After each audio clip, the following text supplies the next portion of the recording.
তারপর মা সব কিছু খুলে বলল। বাবা তো এসব শুনে রেগে ফেটে পড়ছে যেন। আমার কাছে এসেই ঠাস ঠাস করে 2টা চর মেরে দিল আমার গালে। সি সি সি সি সি, তুমি এটা কীভাবে করতে পারলি? আর যাই হোক, তুই এটা কিভাবে করলি? তোর বোন তোকে দেখে কি শিখবে? ও কি ইচ্ছা করে করেছে? আচ্ছা আসাদ ভাই, যা হওয়ার হয়ে গেছে, এখন এর কোনো সমাধান বের করা উচিত। তোমরা উপরে গিয়ে অপেক্ষা করো, পরে আমরা দেখে দেব। মিতালি এতক্ষণ ধরে কান্না করছিল। আমি তাদের কথা মতো উপরে নিজের রুমে চলে আসলাম। সাথে মিতালিও আসলো। এখনও কান্না করেই যাচ্ছে। এদিকে আমি কি করব? আমি কি ওর কান্না শুনবো? বসে বসে আছি। তখনই মনে পড়লো, আরে আজকে তো গেমের নতুন একটা ইভেন্ট আসবে। তখনই গেমে ঢুকলাম। প্রথম স্পেনেই একটা সেই লেভেলের ড্রেস পেয়ে গেলাম। তারপর গেমে স্টার্ট দিলাম। র্যাঙ্ক খেলতেছি, স্লো ভার্সেস স্কোয়াড। আমি মন দিয়ে গেম খেলতেছি। কিছুক্ষণ আগে আমাদের সাথে কি হয়ে গেল সেই বিষয়ে আমার যেন কোনো খেয়ালই নেই। এদিকে মিতালি আমার দিকে অবাক হয়ে তাকিয়ে আছে। ভাবছে কে এইটা বাবরে, কিছুক্ষণ আগে কি থেকে কি হয়ে গেল সেসব ভুলে সে এখন গেম খেলতেছে। আর এদিকে আমি একটা ম্যাচ শেষ করলাম, বইয়াও পেয়েছি। আর একটা ম্যাচ শুরু করলাম। দেখুন দাদা, যা হবার তা হয়ে গেছে। এখন বলি কি, ওদের মেনে নিই কেমন? কি বলছো তুমি এসব? মেনে নি মানে? মেনে নিই মানে ওদের যখন বিয়ে হয়ে গেছে তাই ওদের মেনে নেওয়া উচিত। হ্যাঁ ভাবি ঠিক বলছে, আমাদের মেনে নেওয়া উচিত। কিন্তু আপনার কি আমাদের মেয়েকে পছন্দ না? না, তা নয়। আপনার মেয়ে তো অনেক ভালো আর ভদ্র। যে ঘরে যাবে সেই ঘরেই সবাই সুখী হবে। কিন্তু সমস্যা হলো এই হারামজাদা তাকে নিয়ে। পড়াশোনা তো একদমই করে না, বখাটে বাইরে বাইরে ঘুরে বেড়ায়। আপনি বলুন, বাদরের গলায় মুক্তোর মালা মানায়? এখনো তো ছোট বড় হলে সব ঠিক হয়ে যাবে। কিন্তু ওদের তো বিয়ে করার বয়স হয় নাই, তার উপর পড়ালেখা। আরে ভাবি, ভাববেন না তো। ওদের যতদিন পড়ালেখা শেষ না হয় ততদিন ওরা আলাদা ঘরে থাকবে, আর ওদের বেশি মেলামেশা করতেও দেব না। আচ্ছা তাহলে এ কথাই রইল বিআই সাহেব। হুম হুম হুম। হা হা হা হা, ঠিক বলছেন বিয়াই। তারা হাসতে লাগলো।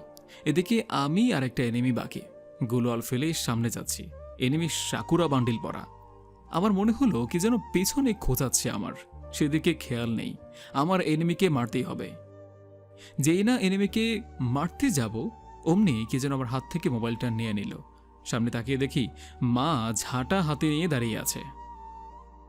তুই কি প্রতিজ্ঞা করেই জন্মেছিস যে কখনো ভালো হবি না? আহ, না মানে গেম খেলতেছিলাম তো। তোদের নিচে ডাকছে। তারপর আমি আর মিতালি নিচে গেলাম। তখন সবাই কিছু না কিছু উপদেশ দিল। আমি এক কান থেকে শুনলাম, অন্য কান থেকে বের করে দিলাম। আমার চিন্তা যে মাইনাস খাবো না তো আবার। ঠিক হলো, মিতালি আমাদের বাড়িতেই থাকবে, কিন্তু অন্য রুমে। তারপর সবাই খাওয়া দাওয়া করে চলে গেল। মিতালির বাবা মাও যাওয়ার সময় অনেক কান্না করল। আর করবেই বা না কেন, তাদের একমাত্র মেয়ে বলে কথা। এদিকে আমি আমার বন্ধুদের সাথে আড্ডা দিতে চলে আসলাম। রাতে বাড়িতে এসে শুয়ে পড়লাম। সকালে আবার কলেজ আছে। সকালে ফ্রেশ হয়ে কলেজে যাচ্ছি। মিতালির জন্য অপেক্ষাও করতেছি, কারণ মিতালি যখন আমাদের বাড়ি, তাই আমার সাথেই না হয় কলেজ যাবে। কিন্তু তখনই মা এসে বলল, কিরে, দাঁড়িয়ে আছিস কার জন্য? না মানে মিতালি যাবে না, তাই ওর জন্যই দাঁড়িয়ে রয়েছি আর কি। তুইও যা, রিক্সা চলে যাবে। বাইক থাকতে রিকশায় যাবে কেন?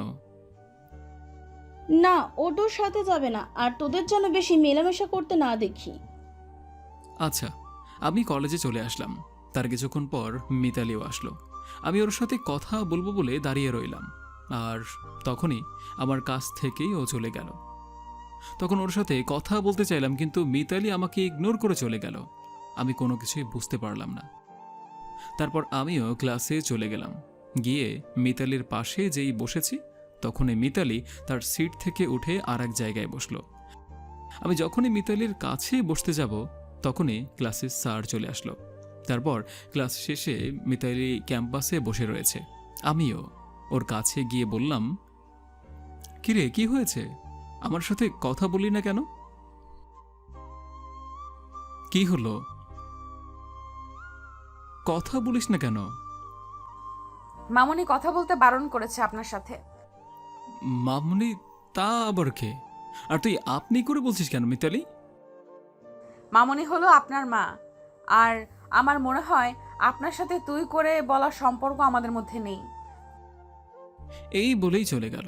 আমি মিতালির এই অদ্ভুত ব্যবহার দেখে কিছুই বুঝলাম না। এভাবে অনেক দিন চলে গেল। মিতালি আমার সাথে জরুরি প্রয়োজন ছাড়া কথাই বলে না। আমাকে ইগনোর করে বাড়িতে, কলেজে, এমনকি সব জায়গায় হয় এমন ভাব করে যে আমাকে চিনেই না। আমি ওর এমন আচরণ সহ্য করতে পারছিলাম না। মনে হয় মিতালিকে ভালোবেসে ফেলেছি। ভাবছি মিতালিকে আমার ভালোবাসার কথা বলে দেব। তাই দুপুরে যখন মা পাশের বাসার আন্টির সাথে গল্প করতে গিয়েছিল, তখন মিতালিকে বাড়িতে খুঁজতে লাগলাম। কোথাও না পেয়ে ছাদে গেলাম। গিয়ে দেখি বসে বসে বই পড়ছে। আমি ওর কাছে গিয়ে হালকা কাশি দিলাম। মিতালি আমাকে দেখে ছাদ থেকে নেমে যাচ্ছিল। আমি তখনই ওর হাতটা খপ করে ধরলাম। আমার এরকম আচরণে মিতালি অনেকটা অবাক হয়ে যায়। তারপর এক ঝটকায় হাত ছাড়িয়ে নিয়ে নিচে চলে যায়। আমিও নিচে গেলাম, কারণ সামনে পরীক্ষা। মনে হয় না মিতালি আমাকে কিছু দেখাবে, তাই ভাবলাম পড়াশোনা একটু ভালো করেই করি। রাতে খাওয়া দাওয়া করে টেবিলের কাছে গেলাম। টেবিলের ওপর এক আঙুল ধুলো জমে আছে। ধুলোগুলো পরিষ্কার করে বই খুলতেই বই বলে উঠল, সরি, আমি অপরিচিত কারোর সাথে কথা বলি না। কি আশ্চর্য, বইও কথা বলে!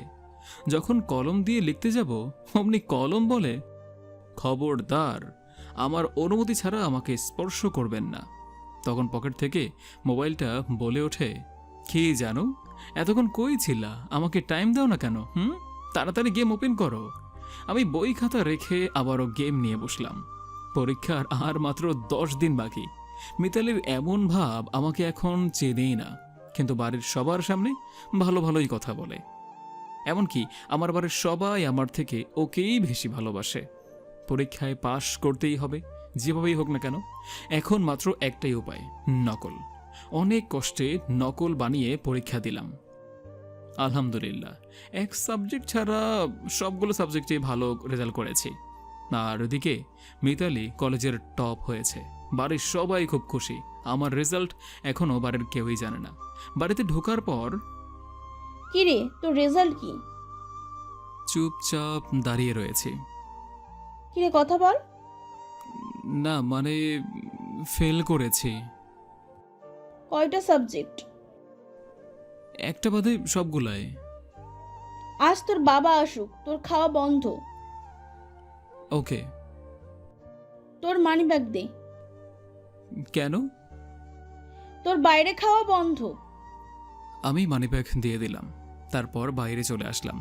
বাইরে এসে খাওয়া দাওয়া করলাম। আপনারা ভাবছেন টাকা কই পেলাম? আরে বিকাশ আছে কি করতে, হ্যাঁ?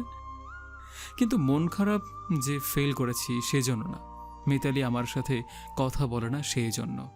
অনেক রাতে বাসায় ফিরলাম, প্রায় 1টা-1:30 বাজে। কারণ বাবা যদি জেগে থাকে তাহলে আবার বকাঝকা রিপ্লাই করবে। দরজা আবার কাছে থাকা চাবিটা দিয়ে খুললাম। ঘরে ঢুকতেই অবাক, সবাই জেগে রয়েছে, সাথে মিথিলাও আছে। কিন্তু বাবাকে দেখছি না, মনে হয় ঘুমিয়ে পড়েছে। আমি ঢুকতেই ঠাস, আমাকে চর মারল। কিন্তু যে মেরেছে সে মাও না, সে হলো মিতালি, আমার একমাত্র বেস্ট বউ। তুই এত রাত পর্যন্ত কোথায় ছিলি? কিছুই বলছি না, গালে হাত দিয়ে দাঁড়িয়ে রয়েছি। যেই মেয়ে আমার সাথে ভুলেও কথা বলে না, আর আজ সে আমি দেরি করে আসাতে আমাকে মারল। তার মানে কি সামথিং সামথিং নাকি? কি হলো, কথা বলছিস না কেন? খেতে আয়। বাইরে থেকে খেয়ে এসেছি। মানে, টাকা কোথায় পাইছিস? বিকাশে ছিল, সেখান থেকে। তোর মানিব্যাগ না মোবাইল রেখে দেওয়া লাগতো। মেয়েটা না খেয়ে এনার জন্য বসে রয়েছে, আর ইনি নাকি খেয়ে এসেছে। কি, মিতালি খায় নাই? না, কেন? জানি না, তুই জিজ্ঞাসা কর। তুই খাস নাই কেন? কোনো উত্তর না দিয়ে মুখে ভেঙচি কেটে চলে গেল। মেয়েটা সারাদিন ধরে না খাওয়া, যাই দেখি খাওয়াতে পারি কিনা। মা খাবার নিয়ে মিতালির রুমে যায়। আমিও আমার রুমে গিয়ে শুয়ে শুয়ে ভাবতে থাকি, আজ মিতালির কি হলো। সকালে ঘুম থেকে উঠে কলেজে চলে গেলাম। কলেজে গিয়ে বড় ভাইদের সাথে আড্ডা দিতেছে। সবাই কলেজে বড় ভাই, কিন্তু আমরা একই বয়সী। তারপর মিতালি কলেজে আসলো, তখন এক বড় ভাই মিতালিকে প্রপোজ করলো। তখন মিতালি তাকে পাত্তা না দিয়ে যেন খুঁজছে মনে হয় আমাকে, কিন্তু আমাকে কোথাও দেখতে না পেয়ে দিল ছেলেটাকে একটা থাপ্পড়। ছেলেটা আবারও ওর হাত ধরে, এক ঝটকায় হাত ছাড়িয়ে নিয়ে কাঁদতে কাঁদতে ক্লাস না করে বাড়ি চলে যায়। মিতালি চলে যাওয়ার পর আমি ছেলেটার কাছে গিয়ে ওর ধারে কাছেও যেন না দেখি। কার? যাকে প্রপোজ করলেন। কে রে তুই? তুই বলার কে? আমি যেই হই না কেন, আপনার কি হ্যাঁ ওর সাথে? ওর ধারে কাছেও যেন না দেখি আপনাকে। আমি শুধু ওর ধারের কাছেই যাব না, ওকে টাচও করব। আর কোথায় কোথায় করব তুই? বলতে দেরি, আমার দিতে দেরি নাই। দিলাম ওর মিষ্টির বক্সে লাথি। বেচারা মনে হয় আর বাবা ডাক শুনতে পারবে না। তারপর উড়া ধুরা মার দিলাম। ওর কিছু বন্ধুরাও এসেছিল, তাদেরকে আমার বন্ধুরা দেখে নিয়েছে। কলেজের সব ছাত্রছাত্রীরা ভিড় করে ফেলেছে। ছেলেটাকে এমন মার মারলাম, প্রায় 1 সপ্তাহ যেন হসপিটাল থেকে উঠতেই পারবে না। বউদের বলে আসলাম ওকে হসপিটালে ভর্তি করাতে। এদিকে আমি বাড়ি চলে আসলাম। বাড়িতে এসে মিতালিকে খুঁজতে লাগলাম, কিন্তু কোথাও পাচ্ছি না। তখন মনে হলো চিলেকোঠার ঘরে কে যেন ফুপিয়ে ফুপিয়ে কাঁদতেছে। আমি চিলেকোঠার ঘরে গিয়ে দেখি মিতালি কান্না করছে। আমি ওর কাছে গিয়ে বসলাম। ও মনে হয় আমাকে খেয়াল করে নাই, তাই আমি একটু কাশি দিলাম। কিরে, কাঁদছিস কেন? আমাকে দেখে আমাকে জড়িয়ে ধরে আরো জোরে জোরে কান্না করতে লাগলো। আমি ওকে থামানোর চেষ্টা করছি। কিরে, কি হলো? এখনো কাঁদছিস কেন? আর কি হয়েছে আমাকে বল। কি হলো বলবি তো? আজ কলেজে একটা ছেলে আমাকে ছেলেটা আর তোকে বিরক্ত করবে না। মানে আসলে ও এখন আর দাঁড়ানোর মতো সেই অবস্থাতে নেই। মিতালি এখনো আমাকে জড়িয়ে ধরেই রয়েছে। কি, তুই ওদের সাথে মারপিট করেছিস? কতদিন পর তুই আমাকে তুই করে বললি? সরি, আসলে আমি ভালোবাসিস আমাকে? কিরে বল, আমাকে ভালোবাসিস? সব কি আমাকে বলে দিতে হবে? আপনি বোঝেন না? আবার আপনি? হ্যাঁ, তুই করে বলবি? পারবো না, কিন্তু তুমি করে বলতে পারি। তাহলে তোমাকেও বলতে হবে। আচ্ছা, কিন্তু বললে না তো আমাকে ভালোবাসো কিনা। লজ্জা করে বলতে। ও রে, আমার লজ্জাবতী এলো রে। ঢং বাদ দিয়ে বল এখন। ভালোবাসি, ভালোবাসি, ভালোবাসি, খুব ভালোবাসি। আমি তোমাকে নিজের চেয়েও অনেক বেশি ভালোবাসি। তাহলে প্রপোজ করো।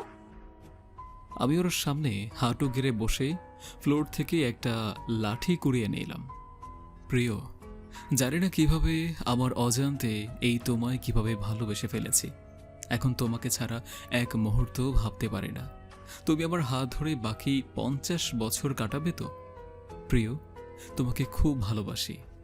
লাভ ইউ প্রিয়। Do you love me? I love you too. ছাড়ো, মা চলে আসবে। মিতালি আমাকে ছেড়ে দিল। তারপর নিচে গিয়ে আমরা খাওয়া দাওয়া করলাম।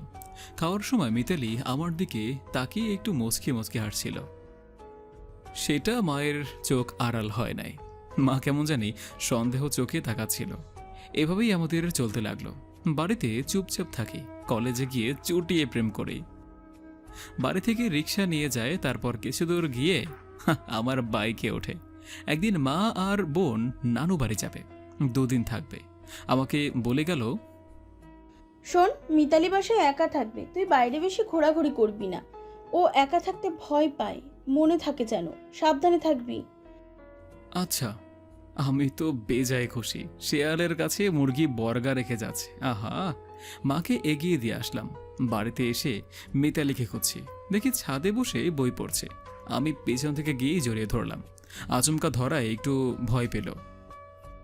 কি করছো? মামুনি দেখে ফেলবে। আরে মা কোথা থেকে আসবে? সে তো নানু বাড়িতে গেছে। ও, কোনো দুষ্টুমি করবা না কিন্তু। কোথায় দুষ্টুমি করি?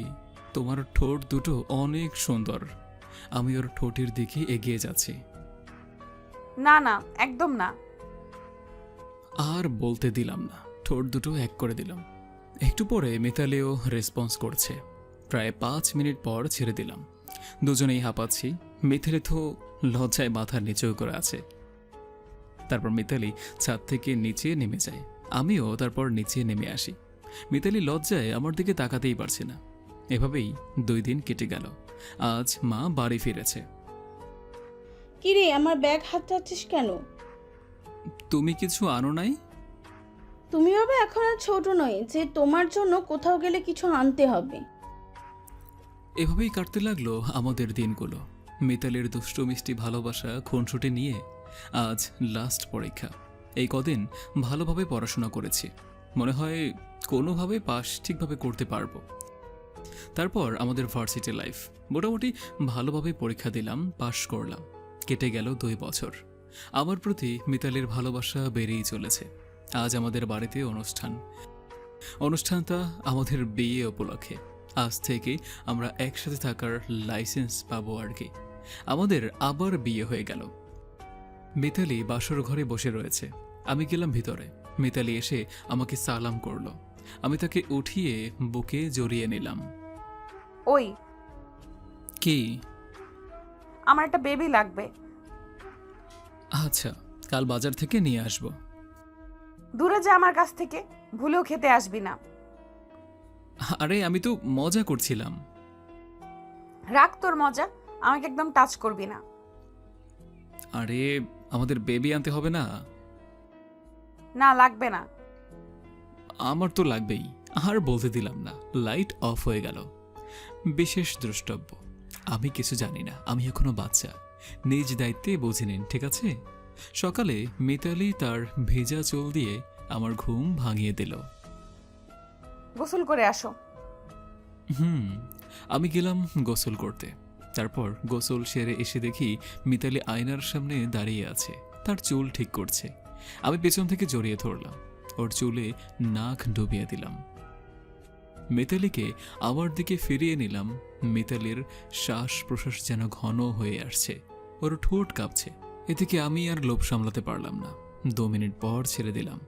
আর এভাবেই আমাদের ভালোবাসা চলতেই লাগলো। সবাই দোয়া করবেন কিন্তু।